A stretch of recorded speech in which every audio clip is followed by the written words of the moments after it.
में प्रश्नों का महत्व, आलेख पठन और उसके आधार पर विभिन्न प्रश्न निर्माण एवं प्रस्तुतिकरण। बच्चों, आपको पशु पक्षी पसंद है? इस चित्र में आपको कौन से पशु पक्षी दिखाई दे रहे हैं? तो इसके आधार पर मैं आज आपको एक कहानी सुनाऊंगी। क्या आपने कहानी सुनी है? इनके बारे में पता चल रहा है ये क्या इन्होंने पकड़ रखा है? कुछ पता चल रहा है? तो मैं आज आपको एक कहानी सुनाती हूँ। एक कछुआ था तारक, वह तालाब में रहता था। उसकी दोस्ती दो हंस पन्ना और पंखी इनसे हुई। पन्ना, ये तीनों मित्र बहुत ही घनिष्ठ मित्र थे। तो इसमें पन्ना और पंखी जो दोनों हंस थे वो चारों ओर घूम घूम कर आ जाते थे और आकर सारी बातें तारक कछुए को बताते थे। तारक तालाब में ही रहता था। उनकी बातें सुन सुनकर तारक का भी मन करता था कि वह भी घूमने जाए। एक दिन उसने अपनी इच्छा अपने मित्रों से व्यक्त करी कि मुझे भी दुनिया को घूमना है। अब ये सोचा गया कि कछुए को लेकर कैसे जाए, तारक को लेकर कैसे जाया जाए। तो पन्ना और पंखी ने एक डंडी ली और उन्हें अपनी चोंच से दोनों सिरों को पकड़ लिया और बीच में कछुए को, जो जिसका नाम तारक था, उसको लटका दिया। उसने अपने मुंह से उस डंडी को पकड़ लिया। अब वो तीनों मित्र दुनिया घूमने के लिए चले गए। दूर दूर तक नीला जो था समुद्र था, ऊंचा आकाश था। उन्हें देखकर तारक को बहुत अच्छा लगा।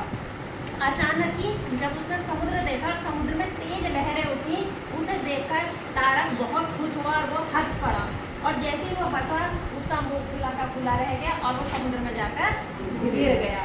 जब वो समुद्र में जाकर गिर गया तो वहाँ उस पर उसे एक बहुत ही बड़ा दूर से कछुआ दिखाई दिया। वो उसके पास गया। कछुए ने उससे पूछा, जो समुद्र में रहने वाला कछुआ था, उसने पूछा कि आप कौन हो और आप यहाँ कैसे आए हो? तो उसने कहा कि पहले आप बताओ कि आप कौन हो। तो उसने कहा मैं तो यहाँ पर रहता हूँ और मेरा नाम हीरक है। इस तरह दोनों में मित्रता हो गई बातों बातों में।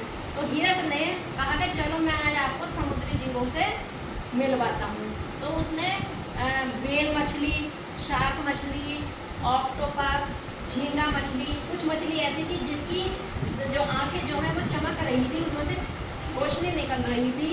मूंगे के पहाड़ थे वहाँ पर और बहुत सारी चीज़ों से उन्हें मिलाया। व्हेल मछली थी जो हाथी से भी बड़ी थी। ये सारी चीज़ें देखकर तारक बहुत खुश हुआ और उसने अपनी इच्छा व्यक्त की कि मैं यहाँ पर रह सकता हूँ। हीरक ने कहा कि आप यहाँ पर रह सकते हैं और इस तरह से हीरक के साथ साथ तारक भी समुद्र में ही रहने लगा। अब आपको कहानी सबको समझ में आ गई? अब मैं आपसे कुछ प्रश्न पूछती हूँ, आप मुझे उसके उत्तर देंगे। आप बताइए, तारक के दो मित्र कौन थे?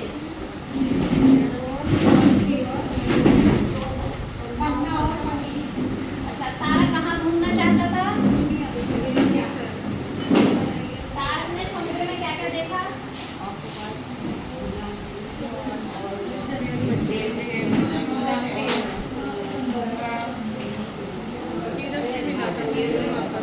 अच्छा, बहुत सारे और समुद्र में कौन सा जीव हाथी से भी बड़ा है? मछली और शार्क। आप सबको तो सभी उत्तर याद हैं, अच्छे हैं। अच्छा, ये बताइए कि हीरक और तारक में कौन बड़ा था? हीरक। अच्छा, ये अब आपने बता दिए। अब आपको कुछ प्रश्न मैं सोचने के लिए आपको दे रही हूँ। आप कल्पना करिए कि पन्ना और पंखी तारक को किस तरह से ले गए होंगे।